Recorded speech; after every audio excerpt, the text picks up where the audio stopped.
Fala pessoal, sejam muito bem-vindos a mais um episódio do Papo de Especialista, o videocast do Safra. Bom, a pauta do episódio de hoje é investimentos internacionais. É um bom momento para entrar numa exposição no exterior? Se eu não invisto ainda no exterior, como eu faço para investir, né? Que opções eu tenho, fundos, por onde eu vou, por que caminho eu vou? E bom, eu recebo aqui a Giovana Di Biasi, que é da equipe de distribuição internacional do Safra, certo? Acertei? Beleza, acertou. Obrigado pelo convite. A gente conta hoje também com o Alexandre Treveza, que é Head de Distribuição Internacional da Asset do Safra Sarazin. Ele está diretamente de Genebra e vai falar com a gente aqui. Tudo bem? Como é que você está, Alexandre? Prazer. Olá, prazer é todo meu de estar aqui com vocês hoje. Espero que a gente tenha um bate-papo que vai se tornar bastante produtivo para quem nos ouvir. Bom, então vamos lá, pessoal. Vamos começar a nossa conversa, né? Falando um pouquinho, na verdade, aqui, pincelando rapidamente o cenário macroeconômico, né? Aqui brasileiro. A Selic está em 13,75% ao ano, né? A gente sabe que é o maior nível desde 2016. Isso torna a renda fixa nacional bem atrativa para quem está aqui e também para quem está fora, né? Porém, o país ainda representa muito pouco, né? No que diz respeito ao PIB global e a mercados de capitais no mundo, né? E por isso eu queria trazer primeiro para a gente aqui, na nossa tela, um dado, né? Aliás, dois dados que mostram esse panorama, né? O Brasil, né, em sua representação global, ele tem uma representação de menos de 3% no PIB e também está entre 1% e 2%, né, Giovana, nos mercados de capitais do mundo, né? É uma das coisas que a gente precisa sempre endereçar quando a gente constrói. Aqui tem toda uma discussão para a construção das carteiras recomendadas aqui do Safra.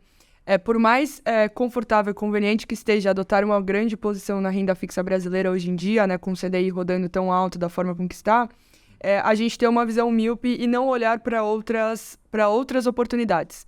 Né? Até porque se a gente for olhar hoje em dia o quanto rendeu, por exemplo, neste ano, quanto rendeu o CDI versus quanto rendeu as estratégias internacionais, se a gente não colocar o cliente nesse tipo de exposição, a gente está tirando um grande poder de ganho para a carteira. Por mais que a gente tenha uma Selic que nos dê um conforto de uma rentabilidade alta, a gente também tem que lembrar que no Brasil a gente também tem taxas de inflação desafiadoras, altas, né? Então, a gente se apegar ao CDI pronto, a gente tira um grande poder ali da construção do patrimônio do cliente que a gente tem que se atentar. O mercado brasileiro ele é muito menos defensivo que os de fora. Quais são os atrativos hoje que a gente pode trazer para o cara que está pensando em investir lá fora e tudo mais, que a gente tem que mostrar isso para ele, né? Como é que a gente mostra para o investidor brasileiro que vale a pena investir no exterior hoje? Uhum. Aqui tem um ponto bem importante quando a gente fala do tamanho das bolsas internacionais versus, né, o tamanho das nossas bolsas aqui. Então, por exemplo, a B3 aqui hoje em dia, nosso principal índice da bolsa tem cerca de 93, é composto por cerca de 93 ações. Lá fora, quando a gente fala, por exemplo, de um S&P 500, a gente está falando de pelo menos 500 ações ali que compõem aquele índice. Então, aqui é a gente trazer para a carteira do cliente uma exposição a empresas que a gente não tem aqui no Brasil. A gente teve um primeiro trimestre aqui muito mais otimista do que a gente inicialmente pensou lá atrás, em dezembro. Né? Então, os temores da questão de recessão, das questões das discussões que envolviam toda a parte da frente energética no mundo, elas se arrefeceram, então a gente conseguiu ter uma evolução melhor nesse primeiro trimestre nas bolsas internacionais versus o que a gente previa. E aí o que aconteceu é que os investidores que optaram sair lá em dezembro apavorados perderam todo esse resultado positivo que a gente teve nesse primeiro tri, justamente porque, em grandes linhas, assim, o longo prazo é o que faz sentido para essas carteiras internacionais e você estar exposto a teses que aqui no Brasil a gente não tem. A gente vai entrar mais a fundo no que compõe as nossas carteiras, mas de grandes nomes que a gente está acostumado a ver no nosso dia a dia, como uma Meta, como a Alphabet, né, do Google, um PayPal, esses nomes aqui a gente não tem como acessar puramente na Bolsa Brasileira, a não ser que seja via recibo dessas ações, né? Então, a exposição internacional ela traz outros tipos de possibilidade de ganho para a carteira do cliente que a gente precisa olhar. Para o investidor que nos assiste, a gente tem gente que nos acompanhando que já investe há algum tempo, há um bom tempo, e aquele que está começando, né, que está ávido por informação para poder investir. Investir fora é para todo mundo? É para todos os perfis? Eu acho que esse é um grande debate que a gente sempre escuta e acho que faz parte do nosso trabalho aqui. E do Treveza desmistificar esse ponto que os clientes acham que ou precisam ter muito dinheiro para ter uma posição internacional ou que é um mundo difícil de acessar. né? Então, assim, aqui no Safra a gente tem, a gente criou os fundos locais para acessar os veículos, né, esses fundos lá fora, e a partir de R$ 5.000 você consegue entrar nesses fundos, né? Então, e todas as carteiras recomendadas do Safra, com exceção de um único perfil, que é o perfil do cliente ultraconservador. É o único que a gente não recomenda uma exposição internacional, mas é do momento. Para os demais perfis, seja um conservador, seja um dinâmico, até um cliente mais arrojado, tem uma porcentagem de ações ou renda fixa internacional na classe de recomendação. Justamente por esse ponto que a gente falou, que a carteira diversificada, ela se equilibra tanto em termos de risco, que esse é um ponto importante, porque não adianta a gente estar concentrado sempre nas mesmas estratégias com um único risco Brasil, né? Então, por exemplo, às vezes, quantas vezes a gente não abriu o jornal e as coisas lá fora estão indo bem e aqui estão indo mal, e às vezes ao contrário, aqui está indo, né, lá fora está indo mal e aqui está indo bem. Então, essa diversificação, ela faz sentido seja na ótica do risco, seja na ótica de você ter uma possibilidade de capturar, né, ganhos com outras estratégias aqui. Tá certo, beleza. Então aí agora uma pergunta destinada diretamente aí ao Treveza, né? Então, Treveza, né, para você que está na Europa, e como é que tá a cabeça do investidor que está aí, né? Você que está acompanhando o dia a dia, ele é mais resiliente, ele confia mais ali no potencial para investir fora das fronteiras, além das fronteiras dele? Como é que é esse pensamento? 2 décadas atrás, quando o mercado de capitais começou a tomar uma dimensão mais relevante, né, aquela com a qual a gente está acostumado hoje, a conscientização dos investidores da importância, como colocado pela Giovana, da diversificação das suas carteiras, eu acho que ficou, enfim, um consenso, né, essa conscientização ocorreu, e é importante frisar que, de uma certa maneira, até com o brasileiro, existe o que se chama o home bias, né? Então, há um conforto maior, evidentemente, em investir em empresas que se conhece melhor e que são as empresas do próprio país ou da própria região. Entretanto, também, mais uma vez, como a Giovana colocou, frequentemente, assim como ocorre no Brasil, mas isso não se limita ao mercado de capitais brasileiros, vários outros países têm mercados de capitais que também não oferecem a mesma diversidade, seja de geográfica, seja de tipo de empresa, seja do estágio, né, de desenvolvimento da empresa, quer dizer, empresas que estão sendo lançadas agora versus empresas que estão aí há muito tempo. Então, é bastante importante, uma estratégia de médio e longo prazo, você ter uma carteira que te permita participar de várias oportunidades que os mercados oferecem, ao invés de você ficar limitado na fronteira geográfica do seu país. Então, eu diria que sim. Então, faz 20, 30 anos que a internacionalização das carteiras é uma realidade, e eu acho que não existe nenhum tipo de discussão a esse respeito. Tá certo. E também dá para dizer, aí na visão de vocês dois, né, que são especialistas, né, educação financeira, a gente ainda engatinha muito nesse assunto no Brasil, mas não é só uma exclusividade do Brasil, na Europa também tem muito disso, enfim, como é que é a educação financeira também nesse sentido, fora daqui? Eu diria que aqui as pessoas têm uma melhor compreensão do que ocorre, dado o fato de que a presença, né, do conselheiro em investimento, que no Brasil é um fenômeno relativamente recente, né? Então, no Brasil, antigamente existia mais as corretoras e o gerente do banco, mas o gerente do banco, ele via tudo, ele via empréstimo, ele via o cheque especial, ele via um pouco investimento, mas ele não era uma pessoa tão preparada quanto os conselheiros de investimento para, fazer esse aconselhamento. E eu acho, então, que com essa mudança na maneira, né, do mercado brasileiro trabalhar, ele migrou em direção a como as coisas ocorrem, de novo, algumas décadas no exterior, principalmente nos Estados Unidos e na Europa, e esse eu acho que é algo que é muito importante para o investidor, porque vai dar para ele um maior conforto na tomada de decisão, vai fazer com que ele tenha menos receio em, enfim, navegar por águas não antes navegadas, e eu acho que, sim, o Brasil está engatinhando, mas, na verdade, eu acho que já está quase caminhando e daqui a pouco vai estar correndo, assim como as coisas aconteceram nos países da Europa Ocidental e dos Estados Unidos. Tá certo, mas a gente espera que tenha essa evolução mesmo, né, Giovanna? Que seja... Eu acho que esse é até um ponto interessante, porque a gente viu que as maiores, as assets internacionais passaram a captar bastante recurso aqui no Brasil, principalmente lá em 2020, 2019, que a Selic estava muito mais baixa aqui, então o investidor começou a olhar o que ele tinha de CDI versus o que ele tinha de inflação, ele precisava, né, se mexer e procurar outras oportunidades para basicamente não perder da inflação.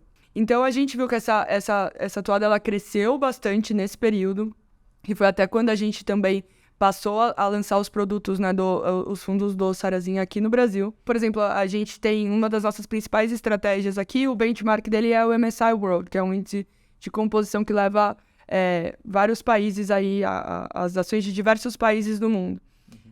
Só para a gente ter uma ideia, assim, em 2022, ele fechou negativo em 22%. É um número que se dói, né, de ouvir, né, de dizer e tudo mais, né? Mas esse que é um ponto, assim, ao mesmo tempo, de janeiro a março desse ano, esse mesmo indicador, ele rendeu 11%.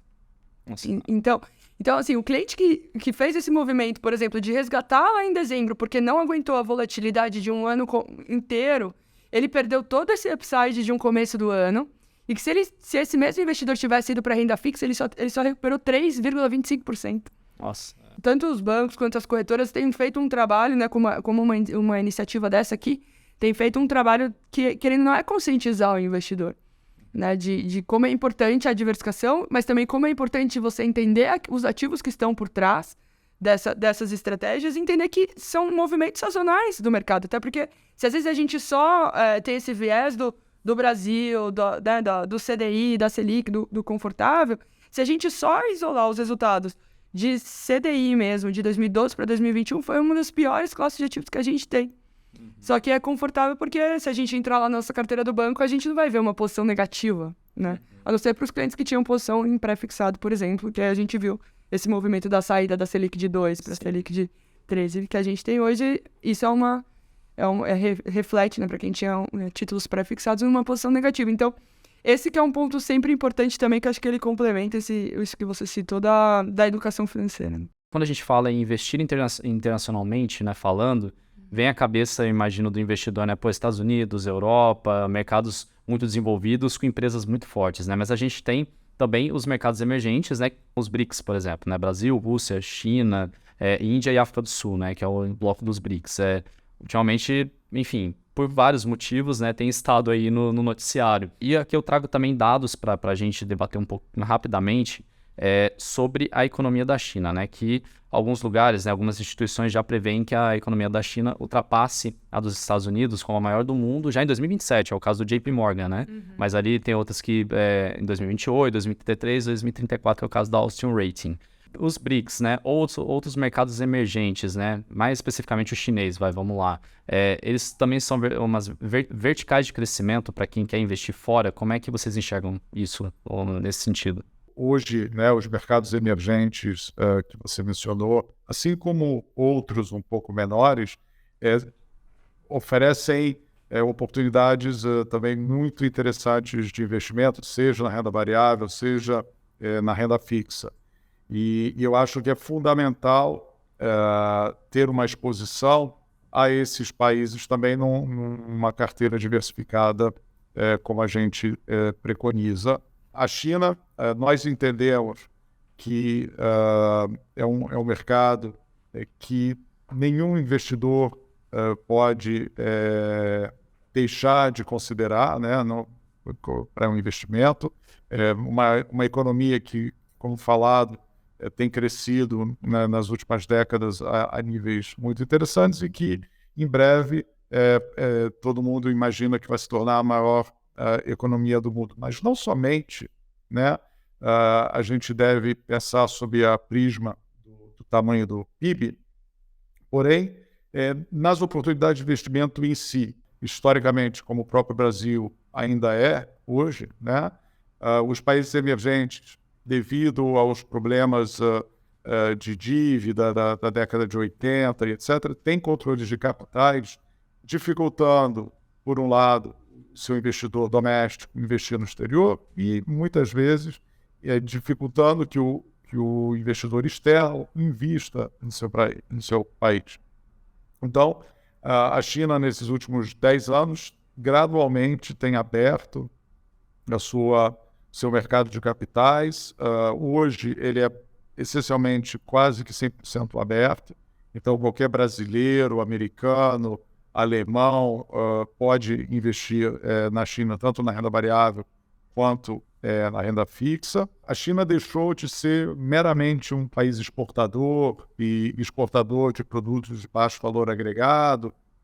Muito essa ideia de cópia, né, que o chinês copia e enfim, era percebido como um produto também de qualidade inferior. E isso deixou de ser a realidade.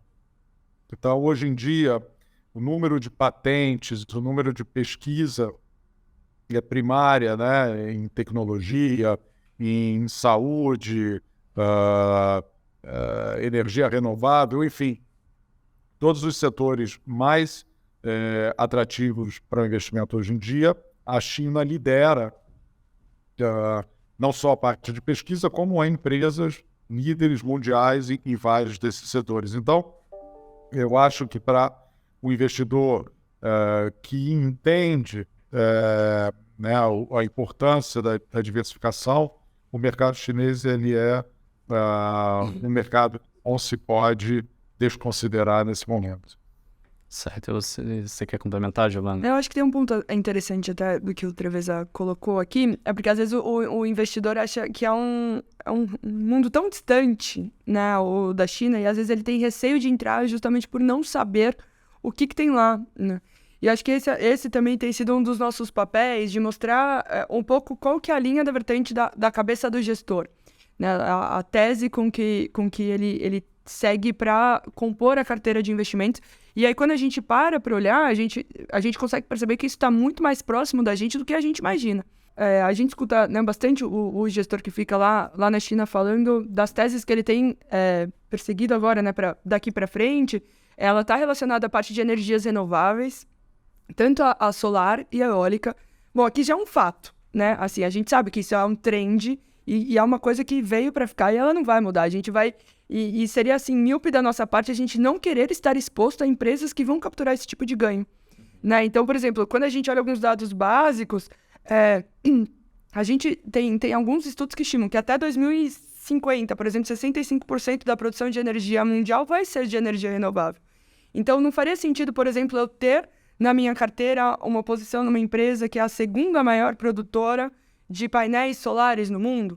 É, por exemplo, uma das posições que compõem o fundo China, né? E aí, quando a gente olha para toda essa cadeia das empresas chinesas, muitas delas hoje em dia têm ROIs e valuations muito melhores que as empresas americanas até, né? E aí a gente também tem que olhar os demais pontos que se conectam com essa tese, por exemplo, da energia renovável. Desde o ano passado, o Biden passou um projeto, né, que é do Inflation Reduction Act. Então, é justamente para fomentar com que a fabricação de baterias renováveis de lítio fosse produzida diretamente nos Estados Unidos para fomentar toda a parte da cadeia de produção dos veículos elétricos. E aí a gente vê, por exemplo, a Ford fez uma parceria com a CATL, que é uma empresa produtora de baterias de lítio, por exemplo, e é uma empresa chinesa que também a gente tem essa posição no fundo. Então, às vezes a gente acha que isso está muito distante da gente, fala, poxa, mas o que é o mercado chinês? Mas isso está muito mais próximo da gente, da nossa realidade, do que a gente imagina. Né? E aí a gente não ter essa visão, assim, de não ter essas posições na nossa carteira, assim, é um dado de que isso vai acontecer no futuro. E não seria não inteligente a gente não ter essa posição e não capturar esse ganho, né? Porque a gente sabe que isso vai acontecer e ela é só uma questão de tempo. Tá certo. Então, distância, assim, primeiro que distância geográfica, né, o que a gente pode tirar disso, né? Distância geográfica não significa nada, né? No China, mesmo estando lá, muita gente tem que tirar isso da cabeça que tá extremamente longe, realmente, geograficamente, não tem como a gente acessar, tem que tirar isso da cabeça e ficar atento às tendências, né? Que é o que você falou, energia renovável a gente vive num mundo que tá buscando ser mais sustentável, né? Exato. Então tem outros pontos ali também que o gestor tem perseguido, que é toda a parte de saúde, do setor de saúde, que eles estão linkados, obviamente, à parte do envelhecimento da população, por isso que até que o Treveza mencionou dessas patentes que são, né, que têm sido registradas na China e tudo mais, e tem uma segunda vertente, que aí isso a gente não pode negar, que também é fruto do tamanho do país, que é a parte de consumo, né? Então, como a China também busca capturar, e isso acho que eles sabem fazer também muito bem, essa cadeia do consumo, do instant shopping, e essas empresas, elas também, grandes nomes do varejo chinês, estão muito mais próximos da gente do que a gente imagina. Então, acho que esse também é um pouco do nosso trabalho de desmistificar o que tem dentro de um fundo China. Tá certo. E, bom, a gente já puxa para a próxima pergunta, né? Porque você comentou sobre alguns setores, né? Sobre algumas áreas aí que, enfim, a gente, né, tem olhado e tem buscado estar ali dentro, né? Exposto a empresas que estejam dentro dessas áreas, né? Energia renovável, consumo, agora que você comentou. Agora, de uma maneira global, né? Setorialmente falando, há setores, né, que vocês imaginam, que vocês acreditam que sejam aqueles que o investidor deve deixar na alça de mira dele para investir de uma forma agora geral, tá? Não só falando de mercados emergentes, BRICS e tal, mas assim, tanto Estados Unidos, Europa, tem alguns que vocês destacariam, um ou dois que sejam spots assim? Bom, a gente tem um dos principais produtos que a gente trouxe aqui para o Brasil, ele se chama J. Safra Sarazin Sustainable Global Thematic, que é um fundo de ações que ele, ao invés do gestor quebrar aqui o mundo entre países desenvolvidos e subdesenvolvidos, ele vai muito mais para uma linha de olhar temas de tendência que vão trazer ganhos disruptivos lá na frente. Então, obviamente, ela é uma carteira de um prazo que a gente fala ali de 3, 4, 5 anos, justamente porque o gestor ele quer capturar tendências, ao invés de simplesmente passar uma régua de falar, bom, eu vou investir em quais países, né? Até porque, assim, o benchmark desse fundo, ele é o MSCI World, por exemplo, que a gente sabe que, né, 60% mais ou menos desse índice, ele é composto por empresas americanas, mas tem muitas oportunidades além do mercado americano. Então, essa é a importância, por exemplo, de você ter um produto, né, nessa linha, né, do quanto ele é diversificável, em termos geográficos também. Então, ele vai olhar, bom, quais são os trends de futuro que eu vejo lá na frente que estão linkados com sustentabilidade? E aqui eu digo sustentabilidade não é muito mais só na linha do abraçar a árvore, tá? É mitigação de riscos e caçar oportunidades lá na frente. Então, quais são esses temas que ele acaba olhando o mundo de cima? Então, ele vai olhar quais são as empresas disruptivas no setor de digitalização, de automação, de consumo em evolução, de mudanças climáticas.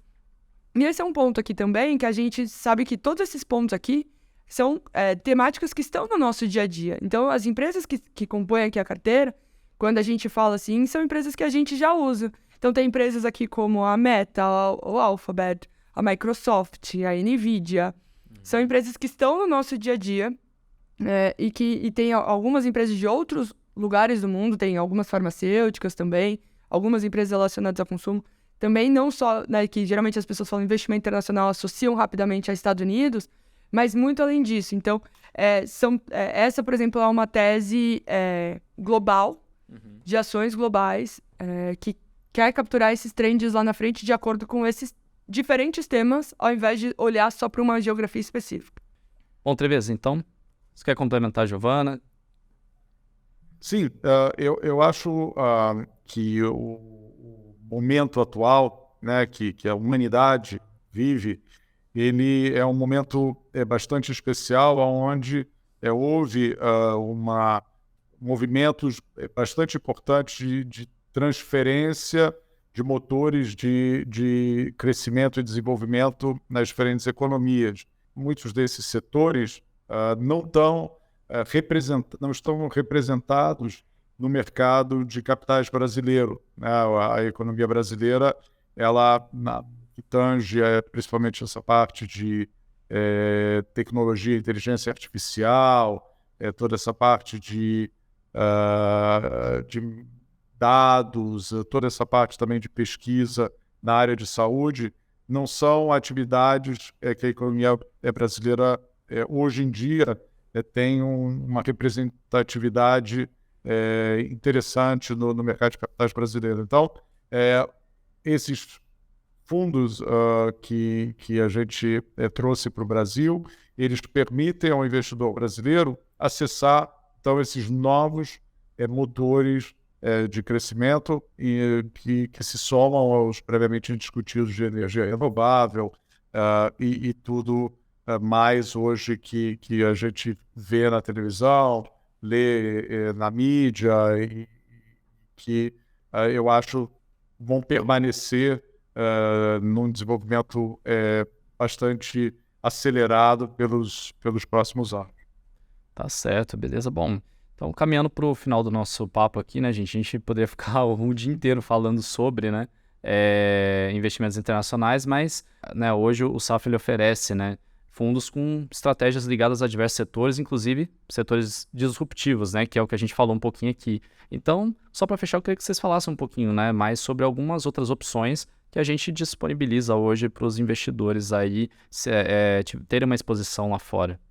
Ainda nessa linha dos temáticos, mas aí aqui de temas específicos, né? A gente tem mais duas outras estratégias, que é um fundo que a gente chama de Tech Disruptor. Então, ele vai buscar investir no cerne da tecnologia. Então, aqui o foco do gestor é investir em toda essa parte da cadeia de semicondutores, essa cadeia da computação em nuvem. Então, são grandes empresas de tecnologia que a gente também não tem como negar que ela é uma tendência e que cada vez ela veio mais para ficar. Então, quais são as grandes empresas que têm se posicionado bem para capturar toda essa parte dos veículos, da automação, da computação em nuvem, da inteligência artificial? Então, a gente tem esse fundo que é o de tecnologias disruptivas. E aí ele tem uma outra linha, que ele também vai nessa linha do temático, mas é um temático de saúde. Então, ele tem o nome de JSS Future Health.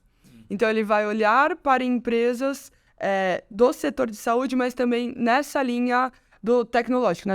Então, hoje em dia, mais ou menos 1/4 da exposição do fundo está ligada a empresas de biotecnologia, empresas que têm criado tecnologias para o setor de saúde, e não só... Health Techs também. Isso, um Health Tech. Exatamente isso, justamente não só para ficar exposto à parte de consumo da saúde, não, mas qual que é o cerne do que tem por trás do setor de saúde em termos de tecnologia? Não só esses nomes que a gente já está acostumado a entrar na farmácia e pedir, mas também, assim, quais são as empresas que estão criando tecnologias lá na frente que faz sentido eu me expor agora, porque são empresas que ela tem uma pequena, média capitalização. Por exemplo, a gente tem uma posição dentro desse fundo que ele investe em uma tecnologia para desenvolver um ambiente que aumente em 5 vezes o tempo que um órgão humano pode estar em trânsito do doador para o receptor. Nossa. Só que isso é uma empresa hoje em dia, que a gente chama de uma small cap. Então, esse fundo ele vai, então, também não só investir nesses grandes nomes, né, que a gente, por exemplo, vê, às vezes, uma Eisai, uma Biogen na mídia, porque eles estão evoluindo bastante na questão das aprovações, por exemplo, do medicamento de um Alzheimer, mas também capturar essas empresas. Quem são essas médias ou pequenas empresas que estão desenvolvendo uma tecnologia como essa, que é super, super necessária para a humanidade e que eu quero capturar esse ganho lá na frente? Né? Então, esse, por exemplo, é o cerne que esse fundo vai investir. Legal. Então, tecnologia tá também aí, é um direcional, né? Uma vertical para que a gente se exponha e capture, né, oportunidades e empresas, enfim, que lá na frente vão dar frutos, né? Então, é uma área que tecnologia está à frente de tudo hoje em dia. É exatamente isso que a gente quer capturar, né? Que o investidor saiba aonde ele está colocando o dinheiro dele, qual que é a visão, porque tudo que a gente abordou aqui não tem como a gente falar que lá na frente, que ou a gente não usa na nossa vida agora, ou que a gente não vai usar lá na frente. Tá certo, beleza. Pessoal, acho que o papo rendeu muito, poderia render mais ainda, né, falando sobre investimentos internacionais. Só queria agradecer mesmo a participação de vocês. Treveza, obrigado, viu? Obrigado por se conectar aí da Europa com a gente, mais uma vez, né? Você está em Genebra. Então, por favor, né, mande um chocolate pra gente aí, suíço, se possível, como um presente aí aqui pro Papo Especialista. Com prazer. A gente, a próxima vez que for ao Brasil, então, leva aí um chocolate para todo mundo. Eu agradeço muito, então, essa oportunidade de conversar com vocês e já me coloco à disposição, se porventura for no teu interesse, de voltar a participar, então, que foi, eu acho, uma conversa melhor ainda do que eu imaginava. Espero que o investidor, depois de nos escutar, fique mais intrigado e interessado pela importância de se investir fora do Brasil. Perfeito, Treveza. Obrigado, viu? Mais uma vez é isso. Sinta-se sempre convidado a participar quando quiser. Obrigado, um abraço, viu? Abraço para todos. Tchau, tchau. E, Giovana, agradeço muito sua participação aqui e mesma coisa, sinta-se sempre convidado a participar aqui do Papo Especialista, sempre bem-vinda. Obrigado. Quero fazer até um convite para quem está nos escutando de procurar os especialistas da Safra Asset, que estão, né, super perto de nós, justamente para ter esse tipo de conversa. Acho que é isso também, que isso é bem importante, que o cliente sinta isso na ponta. Perfeito. Então, dado o recado, agradeço a sua audiência novamente aqui no Papo de Especialista, né? Lembrando que se você ainda não se inscreveu no nosso canal no YouTube, se inscreva para não perder nenhum dos episódios e nenhum dos nossos outros conteúdos, né? O Radar Safra, a live das carteiras recomendadas, tudo que é feito aqui com muito cuidado e muito carinho aqui para você, investidor, tanto experiente quanto o que está começando a investir, tá bom? Então, grande abraço e até o próximo episódio do Papo de Especialista.